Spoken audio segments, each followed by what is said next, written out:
Seddon family, first of all, I want to thank you for such a great response to our online service this past weekend. Many folks viewed and many folks were blessed. Most of our community groups worked really hard to stay connected through means of social media, along with our student ministry as well as our children's ministry. It is so vital that we stay connected in the upcoming weeks and months. And as we stay connected, it is so important that we stay consistent in our financial contributions. You see, the church is the church even in the days of despair. We must continue to support the gospel. Why? Because of what Paul said in Romans chapter 1 verse 16, for it is the power of God unto salvation.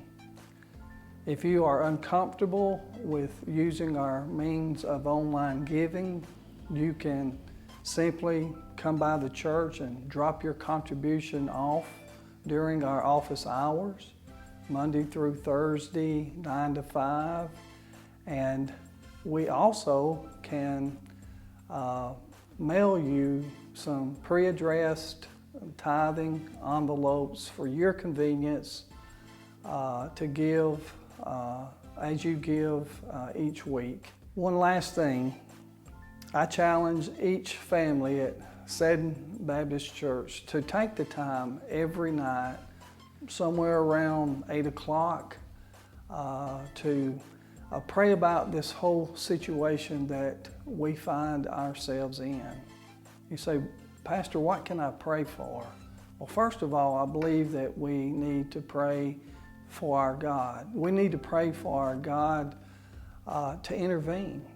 For He is, as Paul says in Ephesians, for God is able to do exceedingly and abundantly above anything that we can ask or think.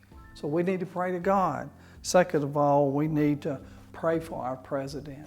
Pray for our government. Pray that God will give them continued wisdom through these days. And pray to God, pray for our president, and pray for our medical professionals who are on the front line fighting this pandemic, and that God would keep them safe and strengthen them during this time. Pray for our church family. They're struggling. There's a lot of things that are going on, and we need to lift them up and bring them before the throne and pray for one another. And last but not least, we need to pray for the sick and the hurting. You know, the Bible says in Nahum chapter 1 verse 7, the Lord is good. He is our refuge in days of trouble, and He knows them that trust in Him. Trust in Him today. God bless you.